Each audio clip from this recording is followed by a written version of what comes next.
Today we're going to start our new unit on inverse functions. So the first thing we're going to do is take this graph and start off by plotting our points. So this first point right here, our x value is -7, our y value is 6. We have this point which is at -2, -6. Our next point is at 3 and 3. And our last one is at an x value of 8, y value of -9. Okay. Whenever we are finding our inverse, really all we're doing is switching our x and our y. So we're going to start with the first point. -7, 6, we're going to switch it so that it's now 6, -7. And I'm going to plot this point. So 6, I'm going to go over to 6 on my x and down 7 on my y. So this is my new point. I'm going to do the same thing for the next point, -2, -6. I'm going to switch my x and my y. So now it's going to be -6, -2. Again, I'm going to plot it. -6 on my x, -2 on my y. And now I'm going to connect these two with a line. Next point, 3, 3. When I switch it, it still says 3, 3. So 3, 3 is right here. Again, I'm going to connect these 2 points.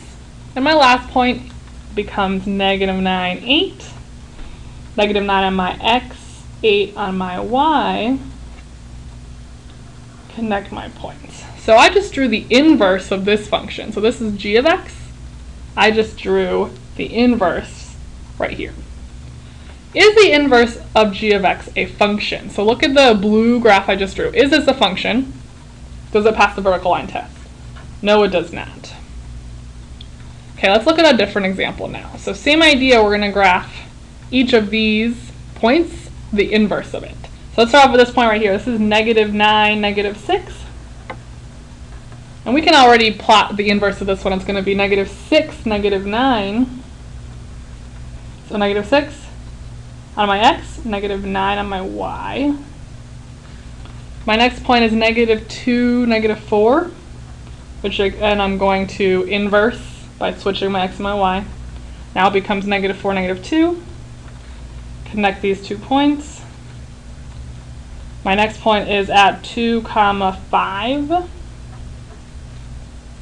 Switch them, becomes 5, 2. Connect them.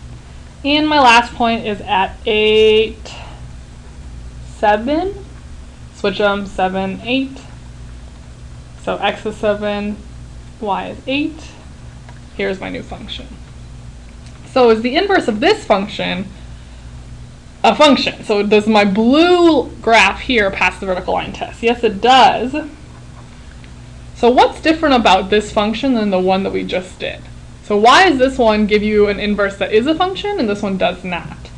For you to have an inverse that's a function, the function has to be 1-to-1, which means it passes both the vertical and the horizontal line test. So this one did not pass our horizontal line test, our original, so that's why the inverse is not a function. Whereas this one does pass the horizontal line test, and that's why the inverse is a function. Whenever we see this, f -1 of x, this is the notation for an inverse. So whenever you see this, this just means inverse. Okay, so what we need to know about our inverse functions. Like we just said, if f of x is 1-to-1, that means its inverse is a function. Another thing you may have noticed, this little dotted line right here, notice how really all that happened to get the inverse is we flipped it across this dotted line, y equals x. Same thing here, we just flipped it and that gave us our inverse. So our inverse is symmetrical around the line y equals x. Because all we're doing is switching our x and our y, our domain and range also switch. So this is really important here. The domain of f is the range of your inverse. The range of f is the domain of the inverse.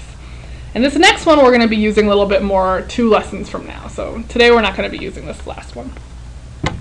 Okay, let's flip the page. So what we're going to be doing now is taking parent functions that are transformed. We're going to graph it, graph the inverse, find the domain and range of both, and then also find the equation for the inverse. So we're going to start off by sketching this first one. So square root, we know our square root parent function is 0, 0, 1, 1, 4, 2, 9, 3. What has happened to this function? It's shifted to the left 3. So left 3 means all my points are moved left 3. 1, 2, 3. And so this is my function f of x. Let's find our domain and range of this function. So the domain is the x values. So on my x-axis, it starts at -3. It includes -3. Then it goes from -3 to infinity. So it keeps on going to the right. For my range, let's look at our y's. The lowest point is right here, is 0, bracket, because it includes the 0. Again, goes up, so it's infinity. Okay, so to draw my inverse, now all I'm going to do is take each point and switch the x and the y. So this first point right here was -3, 0. So I'm going to plot 0, -3. So that's my first point. This second point is -2, 1. Right, so -2, 1, and so it becomes 1, -2. My next point is 1, 2. So you don't need to show your work for all these if you don't need to, but I'm going to put it here in case you want to see where they came from. 2, 1. My last one is 6, 3. So my inverse is going to be 3, 6. And I'm going to connect all of them. And so this is my inverse, f -1 of x. That's my inverse right there. So for the domain and range, these are really simple because I'm really just switching these two. So if the domain was a -3 to infinity, for the inverse, that's now going to be my range. My range was 0 to infinity, now it's my domain because my x's and y's are just changing. Okay. Finally, the new part here is we're now trying to find the equation for the inverse. So to find the equation for the inverse, these are the steps we're going to follow. First thing we're going to do is replace f of x with y. So we're going to start off with this equation. We have y equals square root of x plus 3. So that's my original equation. I'm going to switch x and y. So just like we switched it in our point, we're now going to switch it in the equation. So instead of a y, I'm going to put x. Instead of an x, I'm going to put y. Everything else stays the same. I'm just switching the x and the y. And now what I want to do is solve for x, or solve for y. So I'm going to get y by itself. So first thing I'm going to do is get rid of the square root. How do you get rid of a square root? Square both sides. So when you square it, this leaves you with x squared equals y plus 3, because the square root and the squared cancel out. How do you get rid of plus 3? Subtract 3 from both sides. And so we get y is equal to x squared minus 3. And now that I've solved for y, this is now my inverse function. So this is x squared minus 3. And that is the equation for my inverse function. Okay, let's look at another example with now a rational function. So for your rational function, for number 2, let's first start off by sketching this. So to find our graph of this rational function, we're going to have to do a couple things. So first, let's find our domain. We know our domain is the denominator can't be equal to 0. Right, so if the denominator can't be equal to 0, we have x does not equal -3. This also tells us our vertical asymptote. And so our vertical asymptote is that x is equal to -3. For a horizontal asymptote, we're going to do long division. So 2x plus 7 divided by x plus 3. When you do 2x divided by x, it leaves you with 2. So 2 goes on top. 2x plus 6. We're going to subtract, change the sign, leaves you with a remainder of 1. We don't care about that. Your horizontal asymptote is just this number up here. So we have a horizontal asymptote of y equals 2. Okay, so let's plot these on our first graph. So x equals -3. This is my vertical asymptote, so I'm going to draw a dotted line right here. Horizontal asymptote is y equals 2, so I'm going to draw a dotted line up here as well at 2. Okay, those are my two asymptotes. So for my horizontal asymptote, because there's an asymptote at 2, it means I can't ever touch it, so my range is y does not equal 2. Okay, to draw the rest of my function now, I'm going to have to find my intercept. So let's start off with our x-intercept. x-intercept is when our numerator equals 0. So what I'm going to do is set 2x plus 7 equal to 0 and solve. So minus 7, 2x equals negative 7. Divide by 2. I got x is equal to negative 7 over 2. So my x-intercept is negative 7 over 2 comma 0. To find my y-intercept, I'm going to just plug in 0. So if I plug in 0 into my original equation, I get 0 plus 7 over 0 plus 3, which just gives me 7 over 3. So my y-intercept is 0, 7/3. Okay, now we're just going to plot these on our graph. So negative 7 over 2 is 0. Negative 7 over 2, 7 divided by 2 is 3.5, so it's really 3.5. So right here, this is my x-intercept. My y-intercept is at 0, 7 over 3. 7 over 3 is a little bit more than 2, so it's a little bit above 2, because 6 over 3 is 2. So those are my x and my y-intercept. Since I have these 2 points, I already know what the rest of my graph is going to look like, since it's got to approach the asymptote without touching. This is my graph. Now, since we know our domain and our range for our original function, the inverse is just switching them. Be careful though, this is still x, but instead of x is not equal to negative 3, this is now x is not equal to 2. So we're switching the numbers for our x and our y.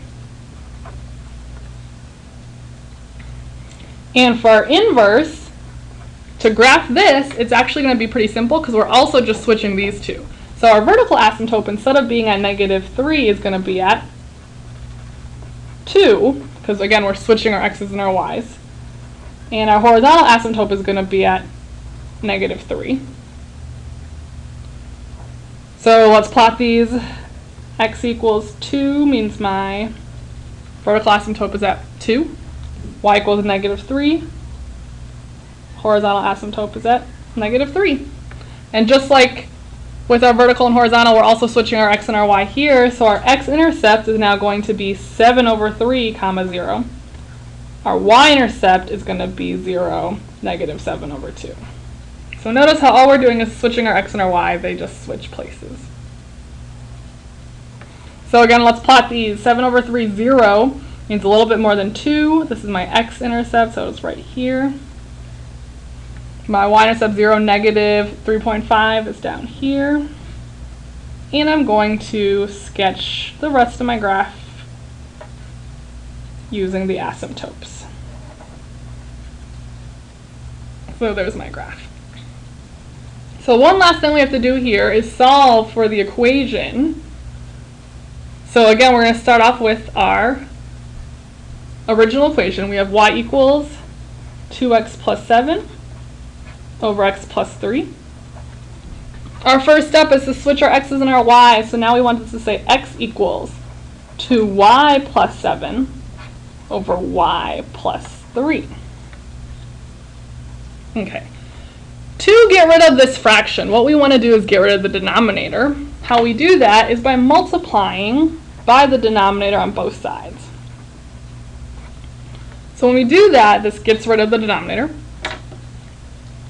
On this side, make sure we distribute. So you have x times y plus 3x equals 2y plus 7.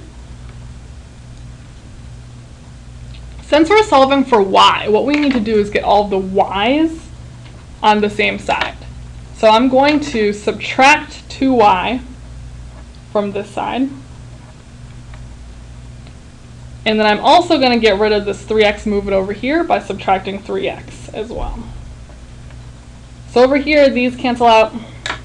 We're left with xy minus 2y.